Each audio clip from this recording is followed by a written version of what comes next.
आज हम chapter number 8 start कर रहे हैं। फोर्स एंड मोशन चैप्टर का नाम है।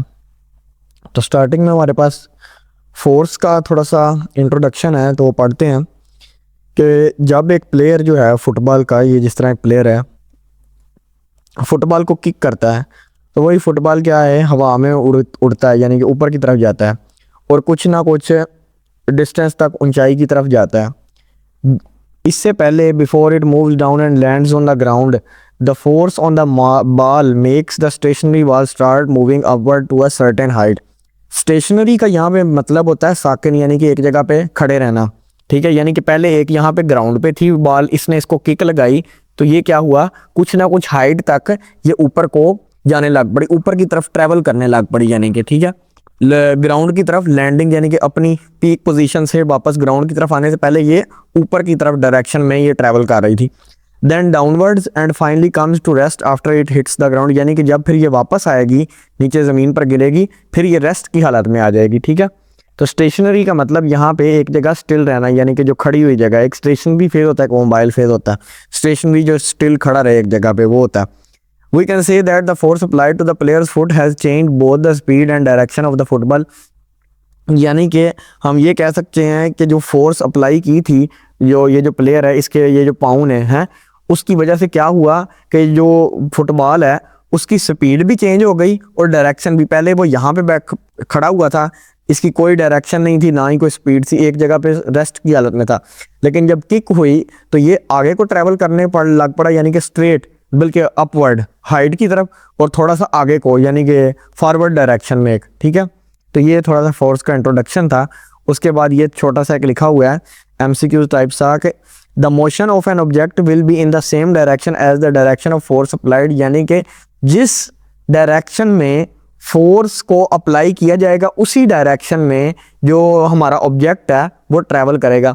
मसलन अब ये जो फुटबॉल है, ये इसने आगे को किक किया था, ठीक है, यहाँ में फुटबॉल पड़ा था, इसने किक किया तो ये आगे को ट्रैवल करने लग पड़ा। ठीक है, तो यानी कि इसने आगे को फोर्स लगाई थी, इसीलिए ये जो फुटबॉल है ये भी आगे की तरफ ट्रैवल करने लग पड़ा।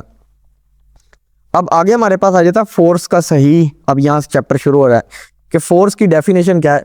तो हम लोग सिंपली जो फोर्स को डिफाइन करते हैं ना, एज अ पुश और pull that can make an object move, speed it up, slow down a moving object and also change its direction. मतलब ये कि किसी चीज़ को पुल करना या पुश करना, मतलब किसी को धक्का देना या अपनी तरफ खींचना, उस चीज़ को फोर्स कहते हैं हम लोग। ठीक है, जिसकी वजह से वो चीज़ मूव करे, यानी कि मोशन करे, एक जगह से दूसरी जगह ट्रैवल करे। फर्ज करो यहाँ पे हमारे पास एक फुटबॉल था, इसको हमने किक लगाई तो इसको फोर्स लगाई है, यानी कि एक किस्म का धक्का लगाया तो वो आगे की तरफ गया।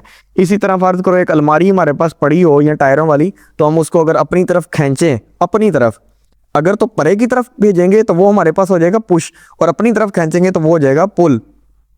तो वो हमने अपनी तरफ खींची अलमारी, तो वो हमें क्या हुआ, वो हमारी तरफ आ रही है तो वो हमने पुल की है। ठीक है, जिसकी वजह से उस जो ऑब्जेक्ट है उसकी जो डायरेक्शन है या पोजीशन है वो चेंज होगी। पहले यहाँ पे थी तो अब यहाँ पे आ गई वो अलमारी, यहाँ पे था फुटबॉल तो यहाँ पे पहुँच गया, किक लगाई। It can also change the shape and size of an object and make things turn. इसकी वजह से चीज़ों का साइज़ वगैरह भी बाज़ दफ़ा फोर्स लगाने से चेंज हो जाता है। जिस तरह अब फुटबॉल है, उसको हमने किक लगाई तो वो पहले इस तरह था, लेकिन जब उसको किक लगी, जब उसका पाँव यहाँ पे होगा तो वो बॉल का थोड़ा सा इस तरह को, यानी कि अंदर को थोड़ी सी धंस जाती है। ठीक है, और उसका साइज़ भी थोड़ा सा हवा में हो तो थोड़ा सा श्रिंक हो जाता है या एक्सपैंड हो जाता है। इस तरह की चीज़ें होती रहती हैं फोर्स के दरमियान, लेकिन लंबी बहस उसको छोड़ दें, आपके काम की नहीं है। Forces can not be scene, जो डेफिनेशन आप लोगों ने करनी है तो वो यहाँ से फोर्स एज अ पुश और pull that can, force is आ कर लें, फोर्स इज आ पुश और pull that can make object move, speed it up और डाउन, यहाँ तक, यहाँ से लेकर यहाँ तक कर लें। फोर्स का इफेक्ट क्या होता है कि वो change the shape and size of an object and make things turn. एक तो ये होता है, ठीक है, ये इसका इफेक्ट कह लें, या वो क्या क्या चेंज करती है। ठीक है, उसके बाद फोर्स जो है हम लोग देख नहीं सकते, जिस तरह ग्रेविटेशनल फोर्स है, हमको ग्रेविटी नज़र तो नहीं ना आती, लेकिन उसके जो इफेक्ट्स हैं वो हम लोग देख सकते हैं। Forces can not be seen, MCQs में आ सकती है, बट देयर इफेक्ट्स और what they can do is are visible. ठीक है, तो विजिबल भी होती है, जिस तरह अब एक जगह से दूसरी जगह हमने कोई चीज़ को फुटबॉल को किक किया, उधर पहुंच गया एक जगह से दूसरी जगह, तो उसकी पोजीशन चेंज हुई, वो तो हम लोग देख रहे हैं। द बिगर अ फोर्स, जितनी बड़ी फोर्स होगी उतना ही ज़्यादा उसका बड़ा इफेक्ट होगा एंड वाइस वर्सा, ठीक है। An object will speed up, slow down और turn only if something is pulling और पुलिंग, यानी कि पुशिंग और पुलिंग, सॉरी। अगर तो कोई चीज़ की स्पीड कम या ज़्यादा हुई है, या उसने इधर उधर चक्कर काटा, या उसकी डायरेक्शन चेंज हुई है, वो सिर्फ उसी सूरत में होगी अगर तो उसको किसी चीज़ ने पुश किया या पुल किया, ठीक है। इसके अलावा वो नहीं हो सकती। जिस तरह दरख्त से जो सेब है वो नीचे किस तरह गिरा, क्योंकि वो जो ग्रेविटेशनल फोर्स है उसने उस सेब को अपनी तरफ खींचा। Force is an agent which moves और टेंड्स टू मूव, स्टॉप्स और tends to stop and rotates और टेंड्स टू रोटेट, यानी कि फोर्स एक किस्म का एजेंट का काम करता है। जिस तरह होता नहीं है कि दो बंदे हैं, उन्होंने इसने इससे कोई काम करवाना है, तो बाज़ दफ़ा वो किसी मिडिल मैन को दरमियान में डाल देते हैं कि इसको कोई पैसे देते हैं कि आपने मेरा ये हिस्से का काम कर देना है, मैं इतना फ्री नहीं हूँ, तो वो इससे वो वाला काम करवा देता है। इसी तरह फोर्स भी एक मिडल एजेंट, अगर तो मैं कहूँ ना हमारे पास है कि ये सेब का दरख्त है, ठीक है, यहाँ से वो एप्पल इसके ऊपर लगा हुआ है, लेकिन यहाँ तक इसने ज़मीन तक पहुँचना है, तो ज़मीन तक वो किस तरह पहुँचेगा, किसी ना किसी फोर्स की तरह, फोर्स की वजह से। तो फोर्स हमारे पास यहाँ पे एजेंट आ गई, ग्रेविटेशनल फोर्स जो है वो एजेंट आ गया, यानी कि वो उसको टेंड्स मतलब मजबूर करे या कोशिश करे कि वो वहाँ से वहाँ पे रुक जाए, वहाँ से मूव करे या स्टॉप हो जाए या आगे चले, ठीक है, या रोटेट करे। तो फोर्स एज अ एजेंट के तौर पर हमारे पास काम कर रही होती है। अब आगे हमारे पास हैं कुछ इफेक्ट्स फोर्स के। तो अब ये पुश फोर्स क्या कर रही है, हमारे पास मूव कर रही है कार्ड को फॉरवर्ड, यानी कि जब भी हम ऑपोजिट, यानी कि जिस डायरेक्शन में हम लोग जा रहे हैं, यानी कि अब इधर को चल रहे हैं और इधर को किसी चीज़ को धक्का लगाएंगे तो वो पुश हो जाएगी। लेकिन अगर तो हम लोग मुंह हमारा इधर को ही है और हम लोग इसको अपनी तरफ को खींचेंगे तो वो हमारे पास हो जाएगी पुल फोर्स, यानी कि अपनी तरफ खींच रहे हैं, ये धकेल रहे हैं, ये खींच रहे हैं अपनी तरफ। और ये force on the steering wheel makes it turn, ये वाली भी कुछ हमारे पास एग्जांपल्स हैं। इनको भी अगर आप लोग डायग्रामेटिकली थोड़ा सा देख लें तो थोड़ी बहुत आपको समझ भी आ जाएगी। और वैसे भी कोई पेपर में अगर एमसीक्यूज वगैरह में ये आ जाए तो तब भी आप लोग सॉल्व कर सकते हैं, यानी कि इधर को स्लाइड करें तो ये पुल हो रही है, इस तरह करें तो ये बहरहाल खुद ही देख लें, इतना मुश्किल नहीं है। ये इसको छोड़े आगे यहाँ पे ये एमसीक्यूज वगैरह में आ जाती होती है, ये वाली ये दोनों ये आई हुई है पहले भी। अगर तो हम लोग किसी चीज़ को स्क्वीज़ करेंगे, लाजमी नहीं अब ये यहाँ पे इसने बॉल ही दी है, कोई और भी चीज़ दे सकता है, ठीक है, कोई स्कॉच का वो जिस तरह होता नहीं है जिससे हम लोग वो बर्तन वगैरह धोते हैं, उसको कुछ तो कहते हैं, वो वाली चीज़ अगर तो आ जाए फोम टाइप सा, उसको हम लोग स्क्वीज़ करें तो वो हमारे पास स्क्वीज़ करना क्या है, पुश फोर्स है, हम लोग इसको पुश कर रहे हैं, ठीक है।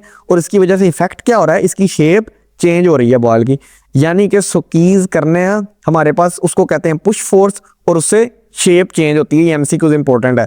और पुल फोर्स से हमारे पास क्या होता है, स्ट्रेच होती है। जिस तरह ये स्प्रिंग है, ठीक है, तो ये स्प्रिंग क्या हो रहा है, खींचने की पुल फोर्स से लंबा हो रहा है, इंक्रीज लेंथ इंक्रीज हो जाती है उसकी, ठीक है। ये दोनों चीज़ें एमसीक्यूज के वाले से इंपॉर्टेंट है।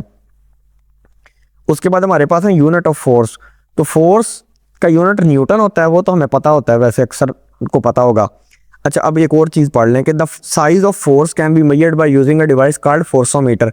तो फोर्स का जो साइज़ है हम लोग वो किस तरह मेजर कर सकते हैं, एक डिवाइस हमारे पास होती है फोर्सोमीटर, जिसको हम लोग स्प्रिंग बैलेंस भी कहते हैं, ठीक है। ये हमारे पास स्प्रिंग बैलेंस होता है, आप लोगों ने अक्सर देखा होगा। ये फोर्सेज आर मेजर्ड इन ऐसा यूनिट कॉल्ड न्यूटन। तो इसका यूनिट क्या होता है, न्यूटन।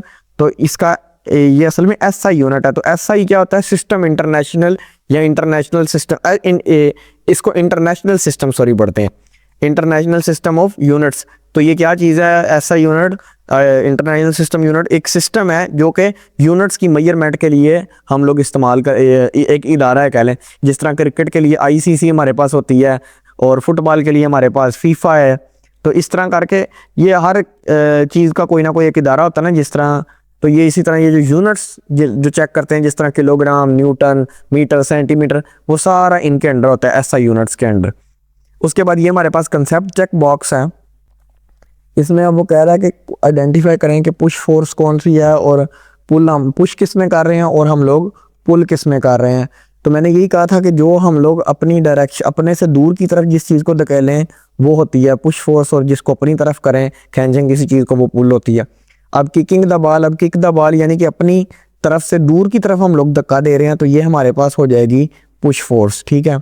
लिफ्टिंग डंबल्स, तो डंबल्स ये जो होते हैं क्या कहते हैं, ये जिम में जो होते हैं डंबल, उनको कहते हैं। तो ये डंबल भी हम लोग अपनी तरफ, अपने मुंह की तरफ को खींच के यानी कि लाते हैं ना, उनको लिफ्ट करते हैं, तो ये भी हमारे पास पुश फोर्स ही हो जाएगी। ठीक है, उसके बाद है हिटिंग आ पंचिंग बैग। पंचिंग बैग होता है ये, जिस तरह वो नहीं होते बॉक्सिंग के अंदर, वो एक इस तरह करके लटकाया होता है इन्होंने, और इसको वो मुक्के मार रहे होते हैं। ठीक है, तो अब इसको जब हम मुक्का मारेंगे यहाँ पे खड़े होके, तो ये आगे को जाएगा, तो ये क्या होगा, हमारे से दूर तरफ जो दूर जा रहा है, तो वो ये भी पुश ही हो जाएगा हमारे पास। ठीक है, उसके बाद क्या है, ओपनिंग आ विंडो। तो विंडो को हम लोग जब ओपन करते हैं तो वो हम लोग अपनी तरफ को उसको खींचते हैं, तो जो चीज़ अपनी तरफ खींच रहे हैं वो हमारे पास हो जाती है पुल। ठीक है, वो पुल हो गई। Picking a glass of water. तो picking a glass of water यानी कि गिलास का जो गिलास जो है पानी का, वो हम अपने मुंह की तरफ ला रहे हैं, यानी कि अपनी तरफ ला रहे हैं, तो वो भी पुल हो जाएगी। Closing the door. अब डोर को हम लोग अपनी तरफ से दूर की तरफ लेके जा रहे हैं। ठीक है, तो वो भी हमारे पास फिर पुश हो जाएगा। अगर तो हम लोग ओपन कर रहे होते हैं ना, जिस तरह ओपनिंग विंडो है, ओपनिंग डोर हो जाता, वो फिर पुल ही रहनी थी, लेकिन अब ये पुश है। बाकी ये नेक्स्ट वीडियो में पढ़ेंगे।